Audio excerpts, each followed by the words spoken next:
Welcome to the Damon Brews Show, brought to you by Ike Sandwiches. Tuesday, May 28th already. We are just flying through the month of May, and I got to start with some Grateful Dead lyrics.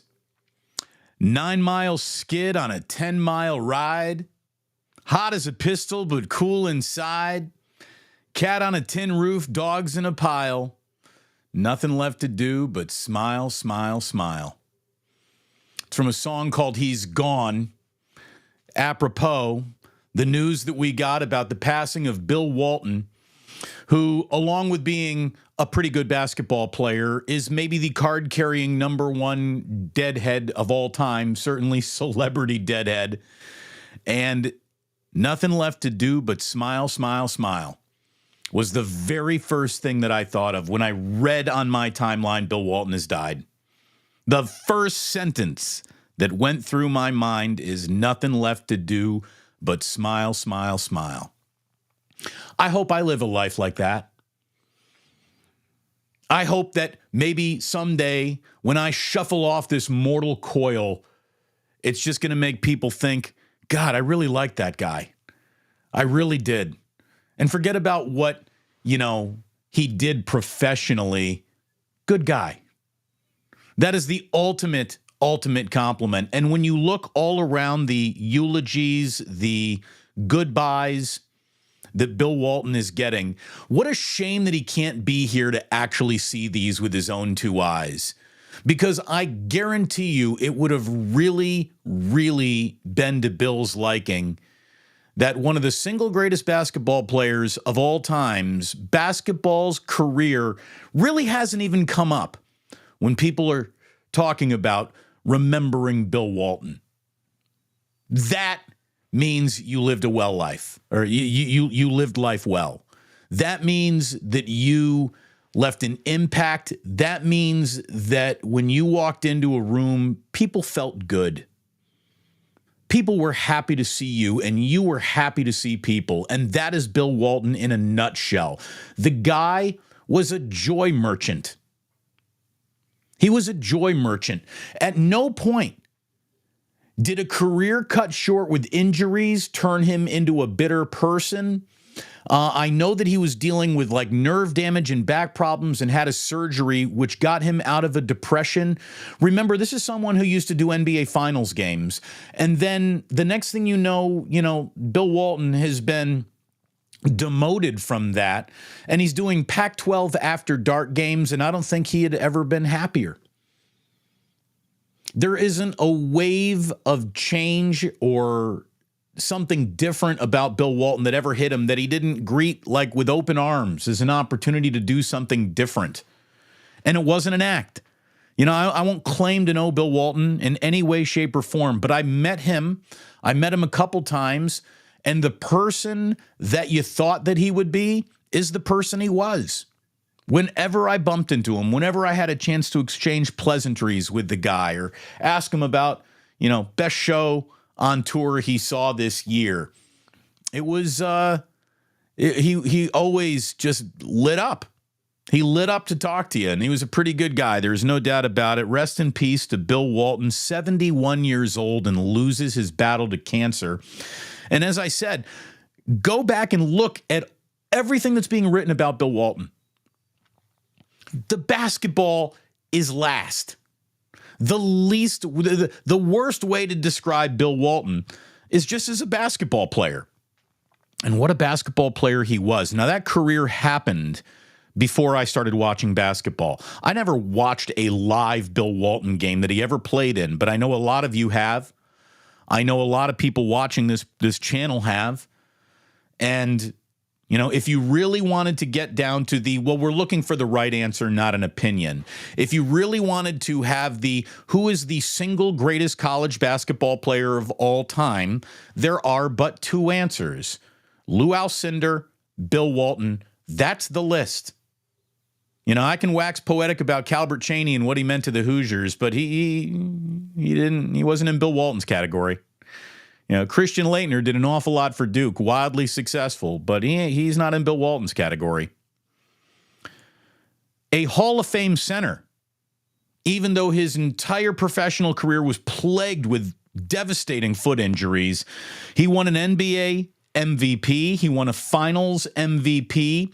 He won a Sixth Man of the Year award on what a lot of people regard as one of the greatest basketball teams of all time, the '85 Celtics.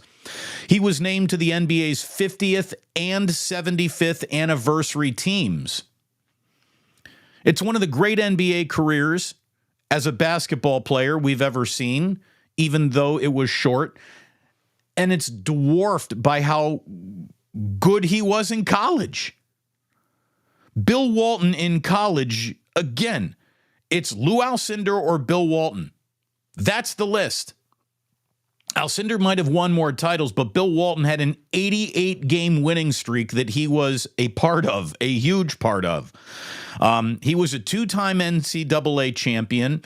He was the three-time National Player of the Year, and he played what is probably the single greatest individual basketball game ever played in a big game, in the championship game against Memphis State.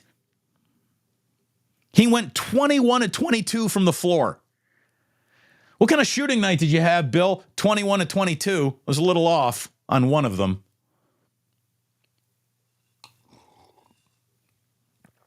Sip of the day. Cool guy, groovy guy. I don't know who wears the crown of most Grateful Dead shows of all time, outside of Bob Weir, who has been to more than anyone just by being on that stage. There's always some guy named like Tiburon Teddy who, left Tiburon in 72 to go on tour and hasn't come back yet. Like that guy, the guy that you've never even heard of, has probably been to more Grateful Dead shows, but Bill Walton was right behind him, if not right ahead of him. Bill Walton loved the Grateful Dead. I love anytime you can take the Grateful Dead in sports and put them in a conversation. And man, Bill Walton did that all the time. The tributes to Bill, the stories about Bill, had so much to do with his love for the Grateful Dead, a band that I certainly liked an awful lot. And, it's funny. As a broadcaster, I wasn't that huge of a fan. I always liked Bill Walton when he would go on like a 4-minute tirade about turtles at the Maui Invitational. I used to think it was very funny, but then the 4-minute tirade became, all right, we're 15 minutes down the road here and he's still talking about turtles. Like I know he wants to broadcast in a tie-dye, but he has to wear one. He doesn't have to be a tie-dye verbally where he's just swirling all over the place, talking about anything other than the game in front of him. But there was also a little bit of a mastery to that because Bill Walton, he had a resume that said he took the game very seriously, yet he would be sitting there and he would be reminding everyone about the absurdities of how seriously we take all of this and what life really is all about. Now, a lot of people like that. When I'm watching a basketball game, I want to be into it. Like, I don't want somebody telling me this doesn't really matter much. I didn't love him as a broadcaster. And oh, by the way, the guy who did a ton of work with him is Roxy Bernstein. Roxy's going to be joining me tomorrow to not just talk about Bill Walton, but talk about what is now, the Pac-12 in the past tense. I think their baseball tournament wraps up the last tournament the conference will see. And I tell you, I think that it is poetic that Bill Walton passes away the same time that the Pac-12 is disintegrating, because that guy did more to stump for the conference that he loved than anybody. Bill Walton loved the Conference of Champions. And the fact that he's gone, nothing left to do but smile, smile, smile. And the Pac-12 is gone. There's a lot of symbolism there. There really is. And I'm going to tell you right now, the Boston Celtics, no matter who they end up facing in the NBA Finals, the Dallas Mavericks, the Boston Celtics are going to have a little bit of a karma advantage to play here. I'm guessing they're working on the Bill Walton patch they will wear on their jerseys for the NBA Finals, with Bill Walton being, such a great Celtic. They're going to get their Bill Walton patch ready to go. And there's no doubt that Bill has already smoked a heavenly joint with Jerry, asked him to play Ripple on the banjo, and is going to be rooting for the Celtics from on high in the NBA Finals. So, respect to Bill Walton. What a life led. What a groovy dude. What a cool guy. What an amazing basketball player. It's one of those, don't confuse my kindness with weakness. You know, a lot of people probably just knew Bill Walton, the goofy broadcaster, and then when, someone said, well, he was a really good NBA player too, and a college basketball player too, probably got a lot of eye rolls and sure, okay, boomer, whatever, it probably got a lot of that. Go back and look at the numbers. That man, when he was on a court, was a overwhelming Shaquille O'Neal level presence. I mean, he dominated most games he played in as a healthy young man. Dominated them. So fare thee well. We all walk alone by the black muddy river when it all is said and done. He was surrounded by friends and family, passed away. I didn't even know he was sick. I really, if you asked me, what do you think the last 3 weeks have been up to for Bill Walton? I would have said, well, he's probably in Vegas going to these Sphere shows for Dead and Forever or whatever the inception of the Grateful Dead is at playing at the Sphere right now. I would have said he's probably at these Sphere shows. He probably didn't make it to a Sphere show, which is too bad because he would have been blown away. So rest in peace, Bill Walton. Nice job. All around. Nice job. Not really too much to say about either of these NBA conference finals, right? I mean, it's been rough out there. We've had the Pacers get swept. They were shorthanded, so it felt like even though they left it all out on the court, they were going to be uncompetitive games. They were probably a little bit more competitive than anybody expected with Tyrese Halliburton not going in games 3 or 4. It feels like Minnesota's going to be going home tonight as well. Maybe they can throw a punch here at the Dallas Mavericks, bring this back to Minnesota to try to extend this series. But to be honest with you, Broomhilda has already left the Indianapolis airport and she's on her way to Dallas. She expects to be there to kiss the Minnesota Timberwolves right on their lips as they go back into their locker room tonight. So we'll see if Broomhilda does get out tonight. I'll tell you, the NBA playoffs, if we're being completely honest about this, they've kind of sucked.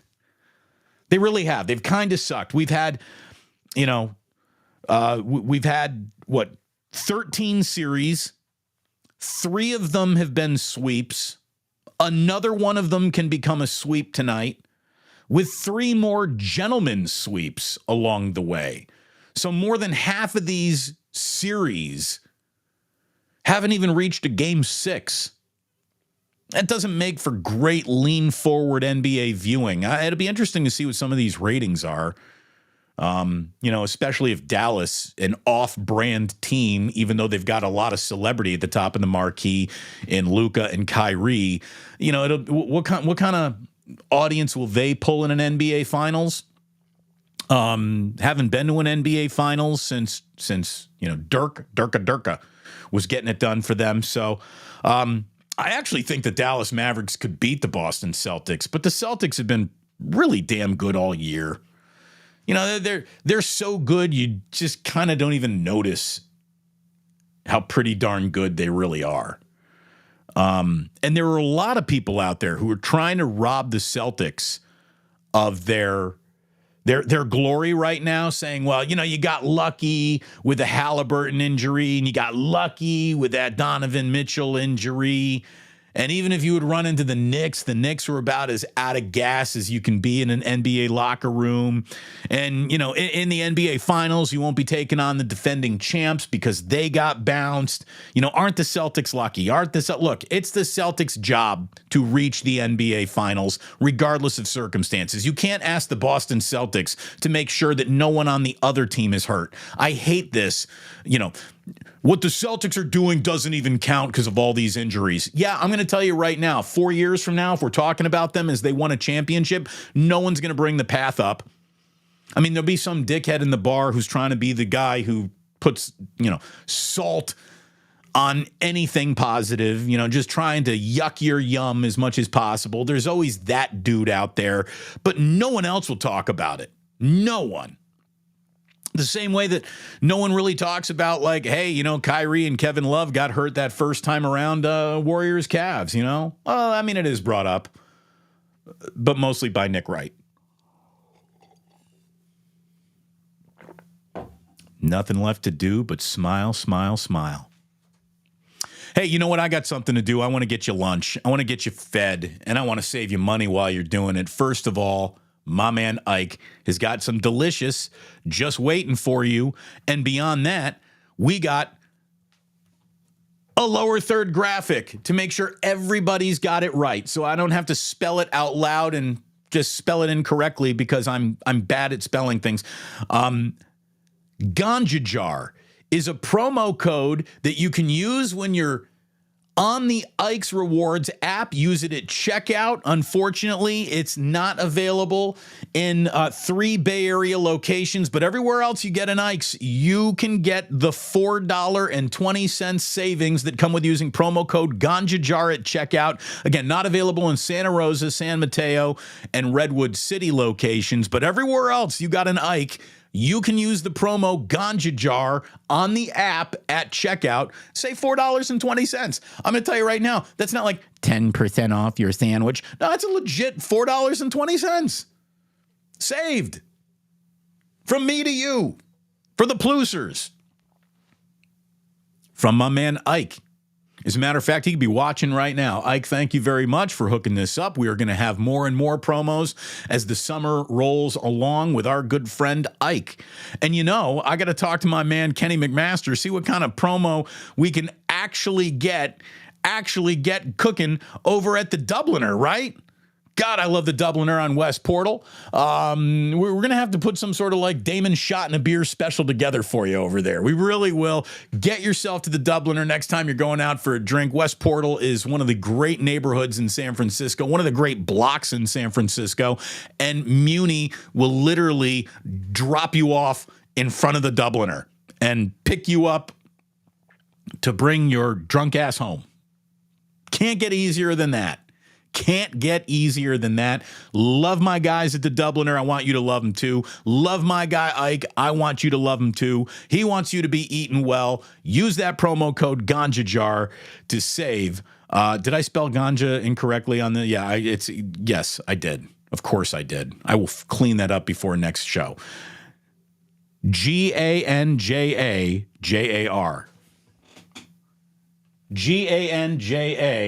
Ganjajar.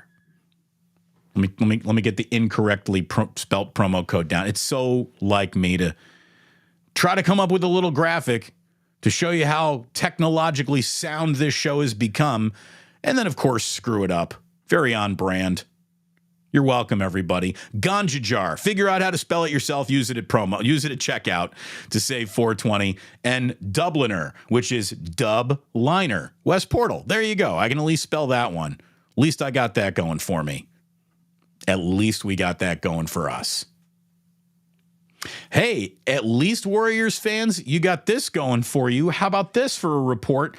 A reporter from Forbes says that the Warriors are trying to move on from Andrew Wiggins, and they're shopping him. He's got 3 years and $84.7 million left on his contract. Again, Andrew Wiggins, one of the more empty promises you're going to find in the NBA. Yes, he had a really good week when the Warriors beat the Celtics in the NBA Finals. Outside of that week, get him off the court.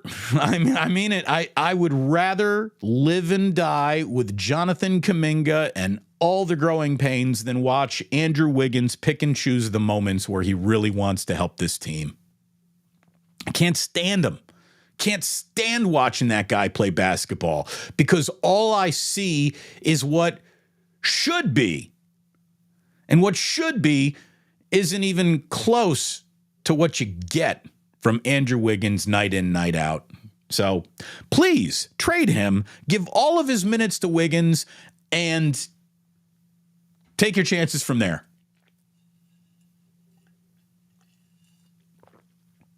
Seriously, I am. Where do I go to sign up for Andrew Wiggins is gone? And I know that would leave the Warriors without their best on-ball defender and an athletic wing, which you really don't want to be walking away from athletic wings at this point in time in NBA history. But I would do it.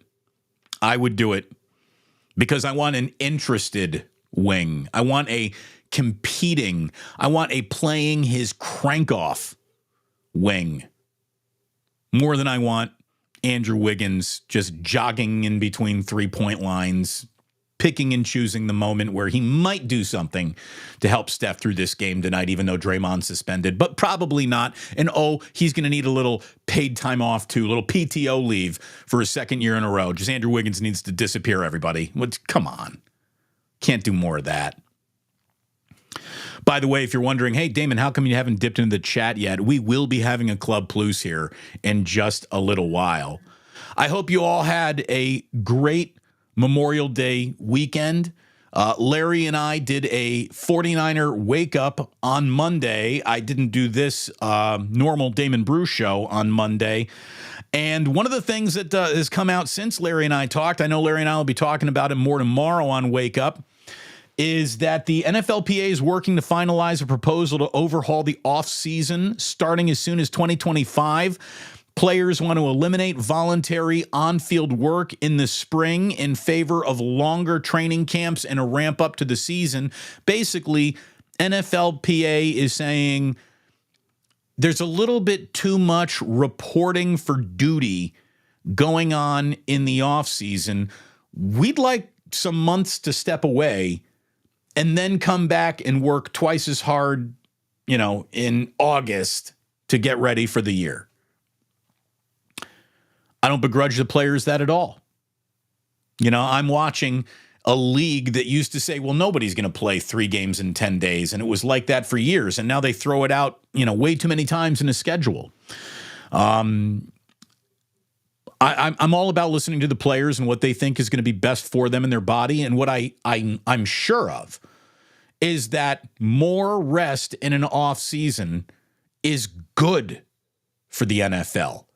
And letting these players get away from the game, get away from their regimen, get time with their families and time to travel and time to recover and time to just get away from football. Football is like a 24-hour-a-day, all-encompassing battle uphill for 6 months when the season starts. If you're lucky enough to be a playoff team, right? It's a battle, and it just grinds dudes down to a nub. There is a reason why the average NFL career isn't even 4 years. Grinds dudes down to nothing. Maybe they'll be ground down a little less, just having more of a break. Time off for your body when it goes through the ringer like NFL players go through the ringers. They need that. They need that for sure. So no problems at all there. And if you're the NFLPA, it's time to start asking for shit that you want because the NFL is going to get that 18th game coming up soon. It's happening. You know it. I know it. We all know it.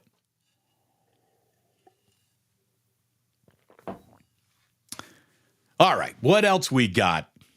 I got good news. I got really good news.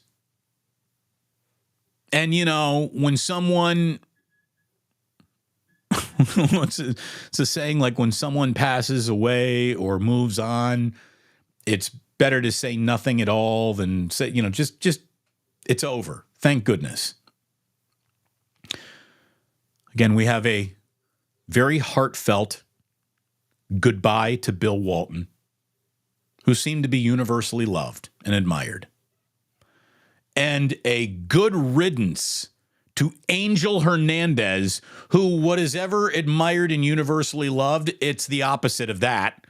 Angel Hernandez as an umpire, he was awful. He used to be bad, and then in the last decade, because of the microscope of social media, it just got even worse.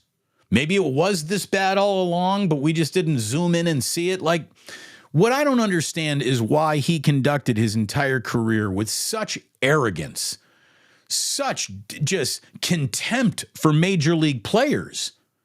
That's the way it felt. Angel Hernandez, you can be replaced by a robot. Quit being an asshole. But he couldn't stop being an asshole. He had a bad attitude. He was self-aggrandizing. He was quick-tempered. He was usually wrong. And he also had a bad strike zone. Like, what more do you not want in an umpire than all of those things? The phrase ump show might have been brought into the lexicon to describe Angel Hernandez. This thing is turned into an ump show. I remember during the 2018 playoffs, he had 3 calls reversed by instant replay, like before the 7th inning stretch. It was just wrong, wrong, wrong, go to the tape, you're wrong again. Like every single, like this guy was so wrong, he could determine a game in the wrong direction. He was so bad at it. He sued Major League Baseball for racial discrimination because he didn't get premier assignments. And oh, by the way, this is when suing for racial discrimination was usually, you could kind of prove it somehow, some way. The court looked at him, looked at his behavior, looked at his demeanor, looked at his record as an umpire, and the judge threw it out. He appealed. They threw that out too. Like Angel Hernandez tried to play the race card, and the courts were like, nah, you're just a bad umpire. There's a reason why you don't get World Series, and it's got nothing to do with your last name. It's got nothing to do with who you are, the pigmentation of your skin. You're just bad at your job. And he was. And he was a dick. I totally forgot about this until I read the Jeff Passan Goodbye Angel Hernandez column. I totally forgot about this. He had such rabbit ears. There was one day where he was behind home plate at Wrigley Field just doing a terrible job umpiring a Cubs game. Steve McMichael, former Chicago Bear, Mongo, was doing the 7th inning stretch that day, said something on the microphone like, Angel Hernandez, get some glasses, before he started singing the 7th inning stretch, and Angel Hernandez threw him out of the game from up in the WGN broadcasting booth. You can't be bad at your job, confrontational, and thin-skinned all at the same time, and Angel Hernandez was. Good riddance. Baseball today will be better without that guy. I mean, I don't want to throw dirt on him, but really, baseball just got better because Angel Hernandez will never, ever step on a baseball field ever again. Thank God. It's one thing to be a dick. It's one thing to be bad at your job. It's another thing to be thin-skinned. It's another thing to have a terrible bedside manner. Usually there's one incomplete in every umpire's power ranking, all the attributes. He was deficit in all attributes. He was bad at first base. He was bad at third base. He was bad in the middle of the field. He was especially bad behind home plate. He was terrible. And he seemed to be a massive dick. Just looking for trouble. As an umpire, you can't be the guy looking to make bombs go off. You're supposed to defuse them. Oh, goodbye, Angel Hernandez. I never want to hear about you again.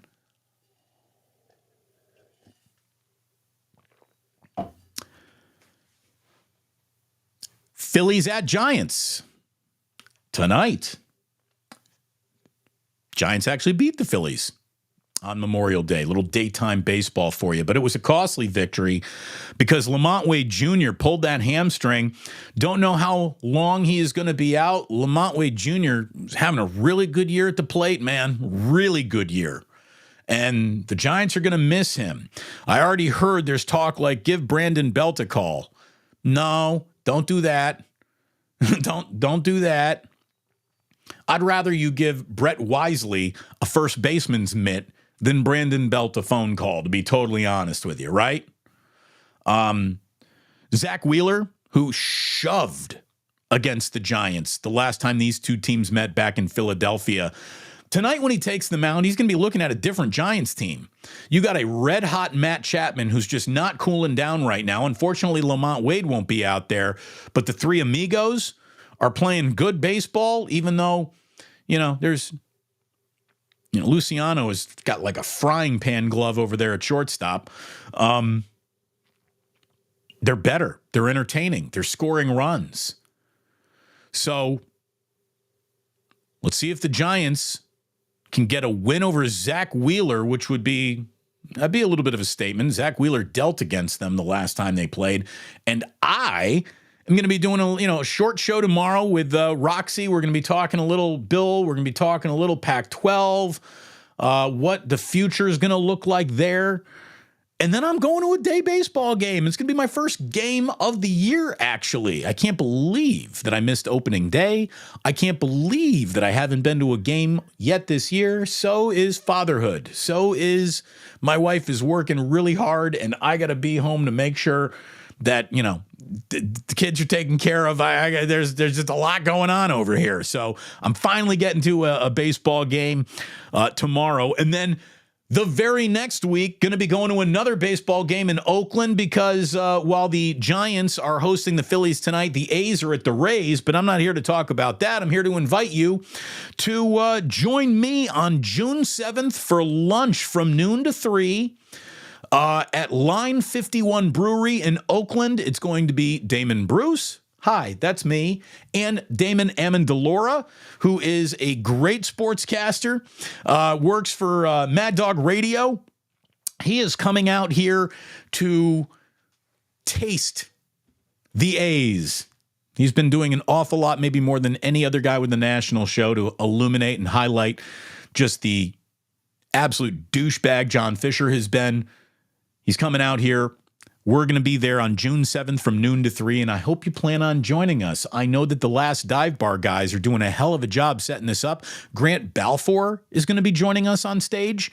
The mayor of Oakland is going to be joining us on stage. Dave Cavill. No, I'm just kidding. No, Dave is not going to be joining us unless fake Dave Cavill shows up, in which case we'll do a fake interview with fake Dave.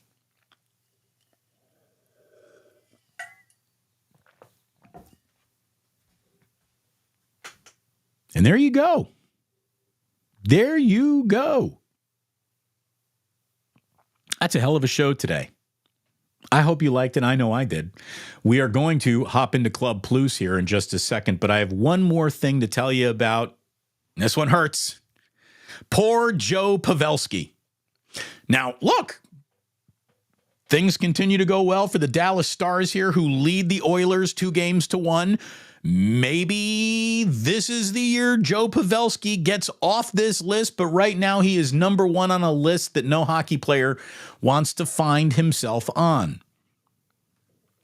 When Dallas dropped Game 1 of the Western Conference Finals, it was Joe Pavelski's 196th Stanley Cup playoff game.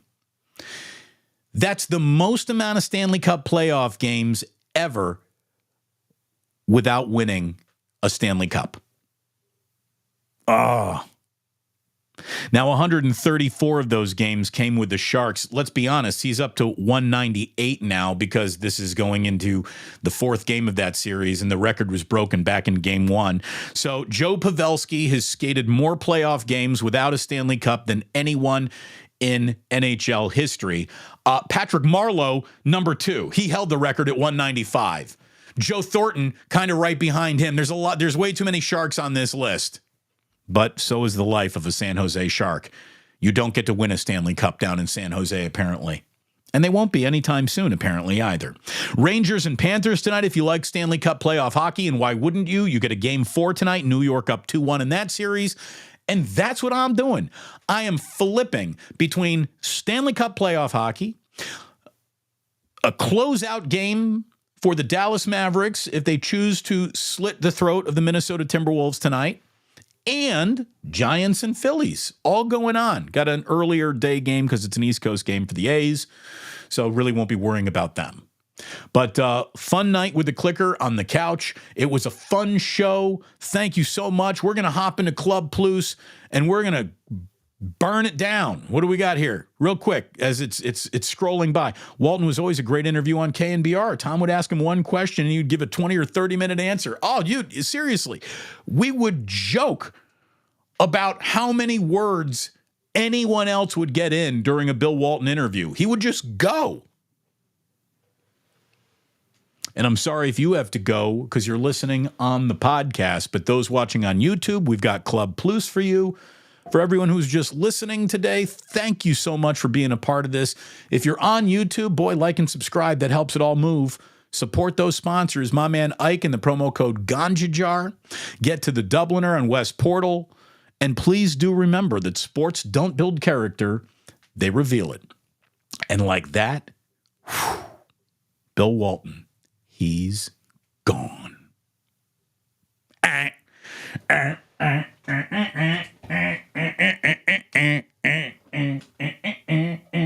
There you go. There's the big light show that Bill would have loved.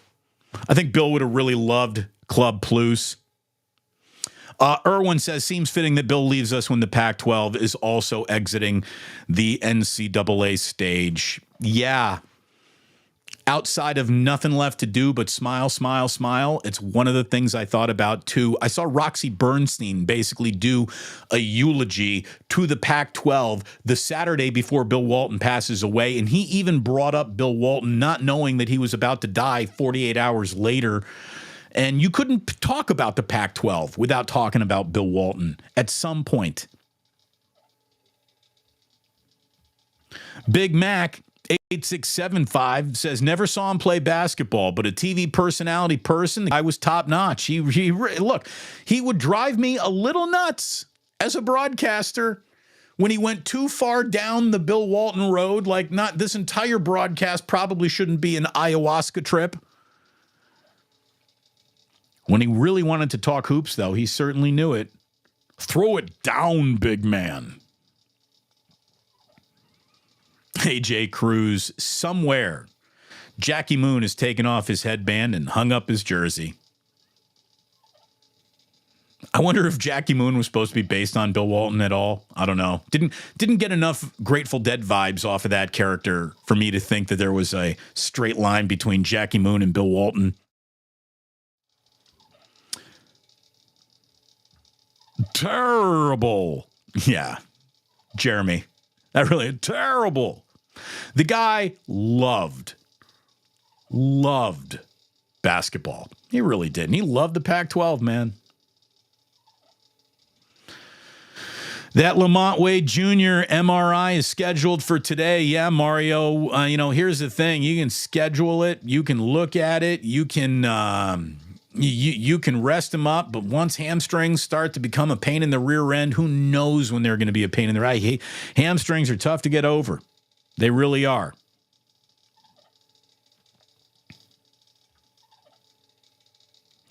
Roxy grew up listening to him call Cal games. He sure did, Bamboo, and then he ends up working with him. How cool is that? Yep, Roxy's got a lot of pull, a lot of demands on him right now. He's making the rounds. He's going to be coming around with us tomorrow. And Otis, I want to talk to him about this. Not just, I'm not just talking about Bill, but I do want to talk about the Pac-12 and what it meant to him. Roxy, again, he went to a Pac-12 school. He grew up in a Pac-12 family. He's got to be devastated. But and I think I saw him say in his goodbye to the Pac-12 after doing that last Pac-12 baseball tournament game that he did was, we've known about this for a year, but the sting is still there, and it will be. Gareth, great to see you and Roxy have a reunion. Hopefully get more guests. Yeah, well, how about this? Not only are we going to have some Roxy, a lot of love for Roxy. Thank you, Big Mac. Wednesday, Roxy's going to join us. On Thursday, I'm going to be talking to a guy named Matt Brown. And it's going to be a very unusual show because instead of giving you a thumbnail, working on that main topic for a little while, and then having a robust discussion about everything else, Matt Brown is covering the release of the NCAA video game that's coming out later this summer that is the most anticipated college football video game and sports video game of all time. And he has covered this game, how it's been designed, and has even gone down to Orlando to see it and play it. And we're going to be talking to a guy on Thursday about a video game, which, again, the entire sports world is dying for. So that's what we're going to be doing on Thursday's show. So put it in the air if you got it. And if you're not into video games, let me apologize early for Thursday's show. It might not be for you, but I do hope you plan on coming around. We'll make it interesting, I promise.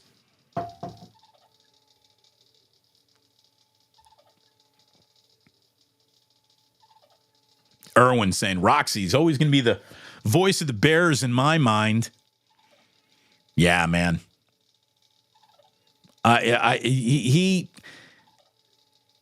He should have been the guy to be the full-time replacement of Joe Starkey as lead voice of baseball and basketball, and that's just his permanent job. But he gets to make a lot more money going out and getting these assignments for ESPN. And, ultimately, I don't think anyone wants to top out as voice of my college. But at the same time, if you can pay Roxy enough to just be the voice of his alma mater, I bet you he'd take that deal.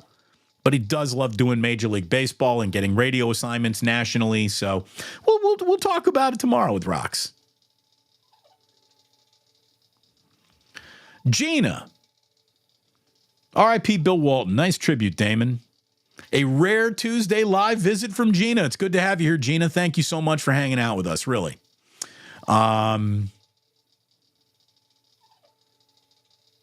Hugh Josky Bear says, I was on the floor at Chase for Dead & Co. on New Year's Eve and noticed the person dancing right next to me was really tall. I looked up. I recognized him right away. Whenever you would see Bill Walton at a Grateful Dead show, he had his hands up like that. It was a religious experience for him. He was feeling the presence of Jerry.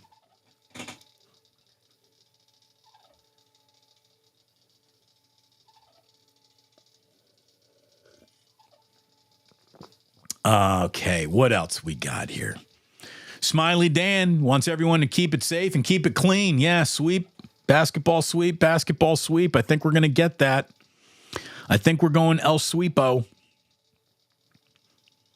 And, look, I love a dominant team that just comes in and kicks much ass. I don't even know if we're getting that. I want a good series, and we haven't gotten many.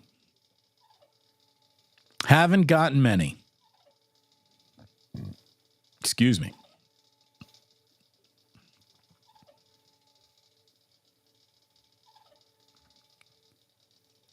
UCC says Olympic basketball will be more entertaining than these playoffs and these finals. Might be more competitive. I mean, it really might be.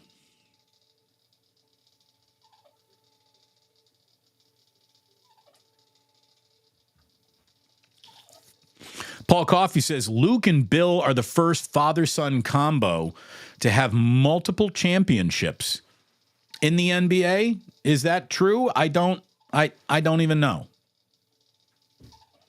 Oh, we've reached the ticker portion of the show. Damon, CNN Graphics. How about that? Of course, I spelt it wrong. Yeah, I'll get that right. This is Big Mac saying, love the sandwich ticker. Thank you.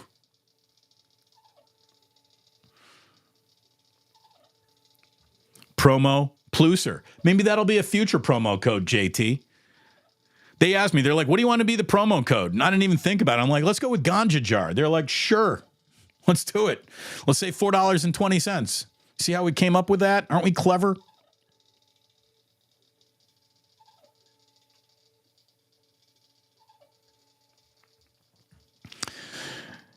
'82 Atlantic says, we'll never know if Bill Walton was going to go work for the ACC, Big Ten Network, or the Pac-2 Network. Yeah, we don't know what will be next. Unfortunately, there is no next.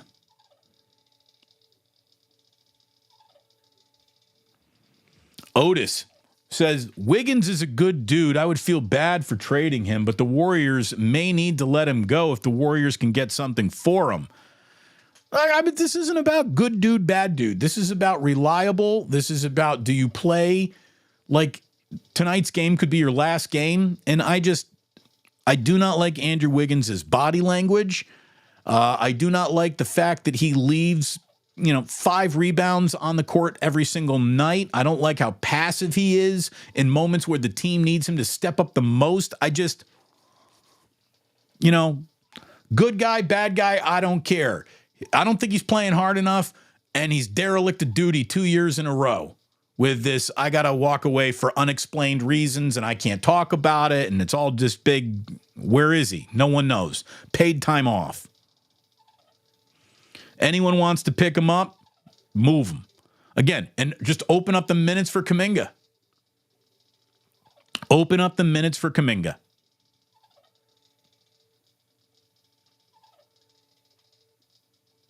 UC Steve. Hey, can't really blame Wiggins. Family vacations are cheaper and less crowded in February than in the summer. Yeah, maybe that's it. Look, I'm sure there was something going on that was very serious, but come on.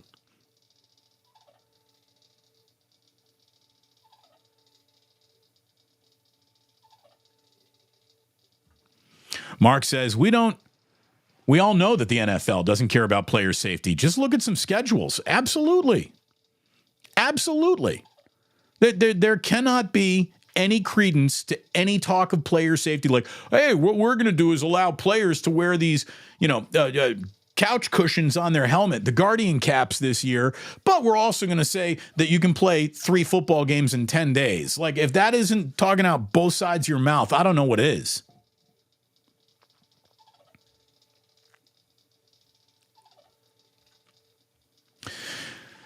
Angel Hernandez needed to go. Happy he made it easier for everyone and just retired. And Mark says, maybe he was forced out and he's insisting he wasn't. Look, I don't care. Gone. That's what's important. How he exited stage left doesn't mean anything to me. He's off the stage. That's what I wanted. He's gone. Big Mac. You know what? He's so bad he didn't even see his retirement coming. Cheers.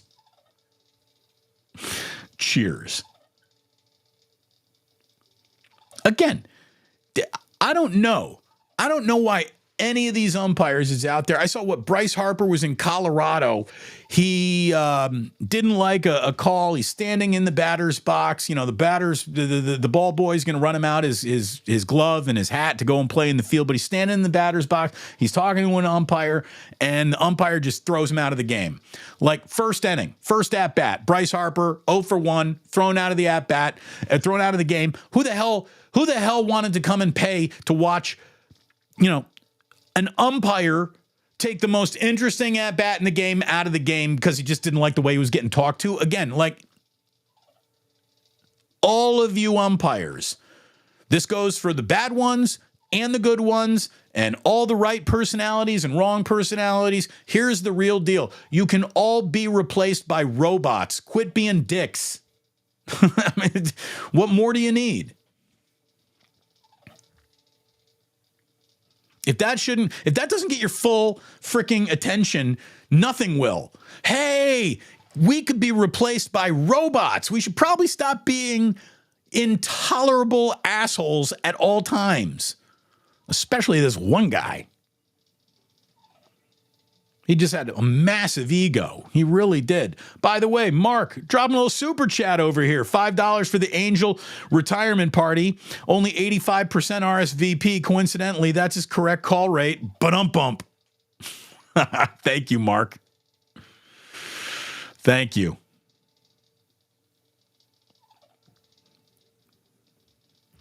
Is Angel Hernandez still considering suing baseball for their racism against bad umpiring? I don't think so.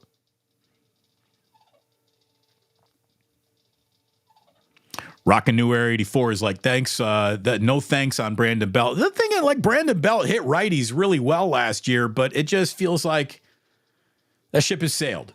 You got a little something new going on with this team. Keep going in the direction of a little something new. Don't go back in the direction of a little something old.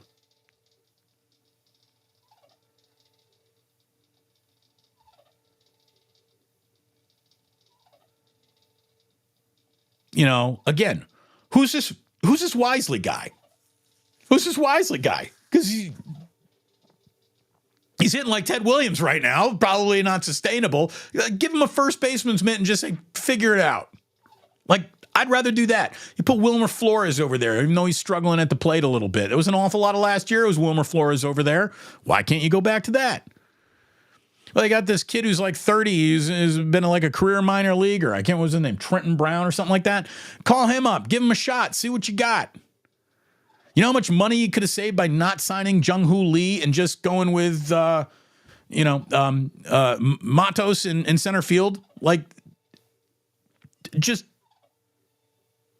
lean into your farm system. See what you got. You know, give somebody more than a week, right?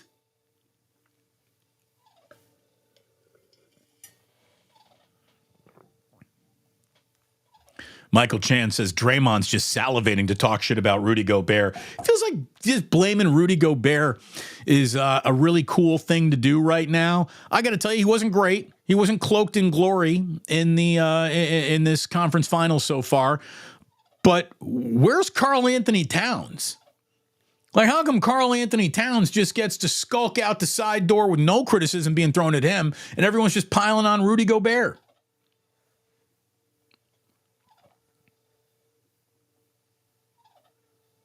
It's easy to dislike the French. I guess that's it. Sporticus says Bill Walton lived an American dream life. He did. And look, you know, he also had a few avenues of bitterness to walk down if he ever wanted one. He was like the first guy to say, the medical treatment that I'm getting on my team is subpar and I'm out. Like, that's what he did with the Portland Trailblazers. And again, he was the centerpiece of the one and only championship the Portland Trailblazers ever got. Michelle Haberman. Always good to see you, Michelle. R.I.P. Bill Walton, a much beloved figure in our house. What a fantastic interview and a rare dude. He's going to be missed. Always loved watching him do games for the Ducks.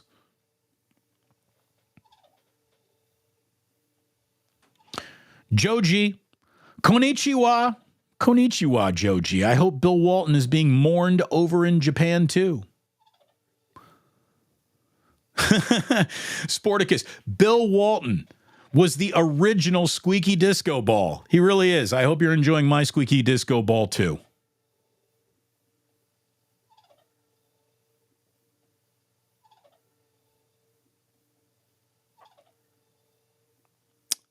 A lot of you still, you're like, I haven't played video games in a long time. I still throw on a video game just to get my mind off the night at times. Like, Jillian's going to bed early. There's nothing else on TV. I'll come down here and I'll put in a game of Madden or something. And I can't wait until this college football game comes across because Indiana's finally going to make it to a Rose Bowl. Again, I'm a 49-year-old man who might as well still be 19.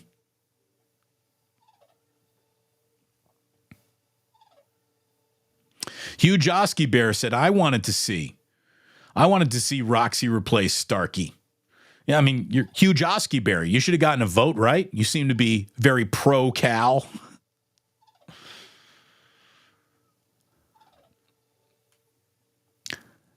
Philip Don Michael Johnson Thomas says, off topic, but did Mark Davis knock up a millennial influencer? There's rumors out there.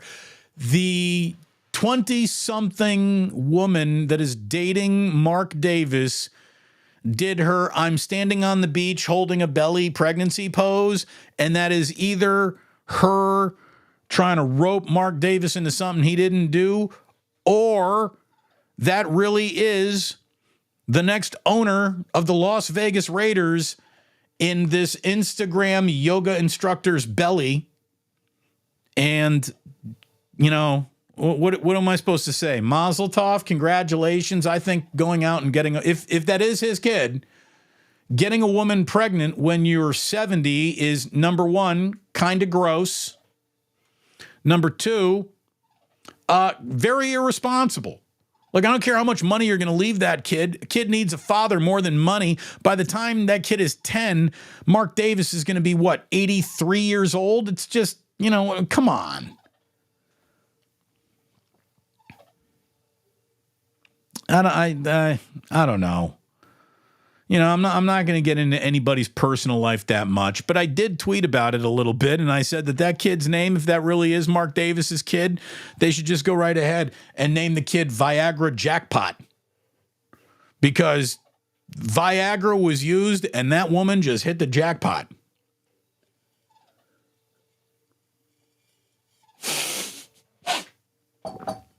Have you met my son or daughter, Viagra Jackpot? VJ for short. Viagra Jackpot. Come here, VJ.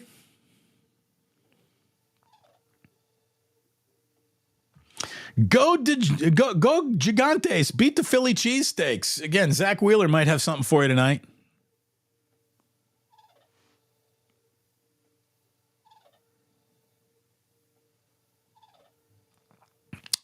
Let's see. What else we got? What else do we got? Oh, speaking about Angel Hernandez. Angels fly because they take themselves lightly. Thank you, Joe.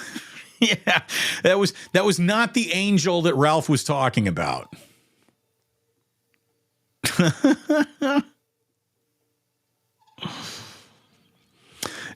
Damon, didn't he blow the final call on a perfect game? That was someone else. I forget who that was. That was another umpire. And I remember there was another umpire because that other umpire came out crestfallen, felt terrible about it, apologized, all things that Angel Hernandez would have never done.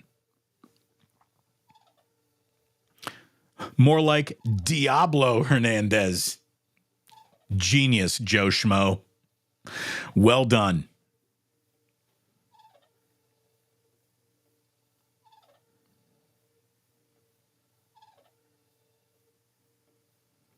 Yeah, it wasn't him.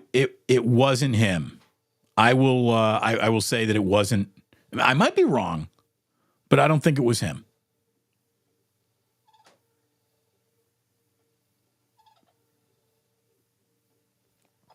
Okay, what else we got here?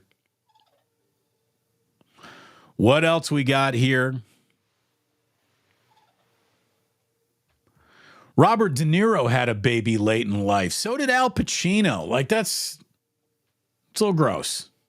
And it feels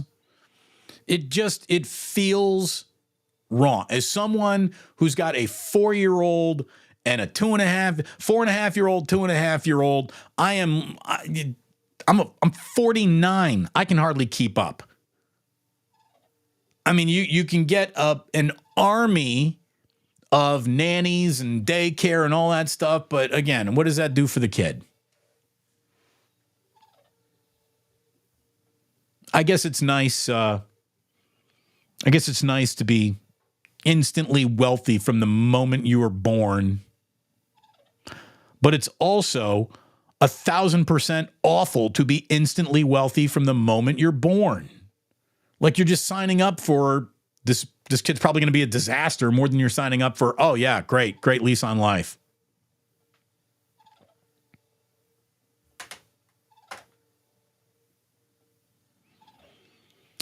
We got Keen Kleber saying, I remember when Bill Walton interrupted an Oregon Ducks broadcast to inform everyone that Eugene, Oregon was getting a new Whole Foods. Again, Bill was able to get away with shit that nobody else could get away with saying. I think you got it right here, by the way. Christopher Shin, Jim Joyce. Was that the guy who blew it over at first base? I think you might be right. I think it might be right. Joji saying, De Niro, major Viagra routine. It's dude, Viagra is I saw something the other day that was a joke about the testing of Viagra in the moment they were getting their results back. And I can't remember the comedian who was doing the bit, but basically they're like, okay, so we got our first round of testing because Viagra was invented to lower blood pressure. It wasn't invented. They didn't think that they were inventing boner pills when they went with Viagra, but they invent this pill, and they do some research where they're like, hey, we have an 8% drop in blood pressure and a 92% increase in raging boners. What do you think we got here? What do you think we got here? So, good times. Good times. Except for the poor women who have 70-year-old men trying to bang them out when they're 20. Gross. Like, if that woman really is carrying Mark Davis's love child, can we talk about her choices a little bit?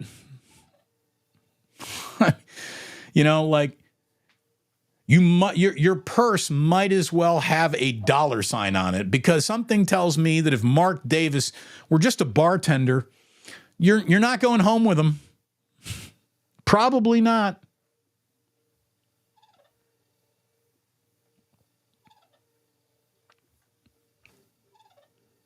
It ain't love. Rockin' New Era 84.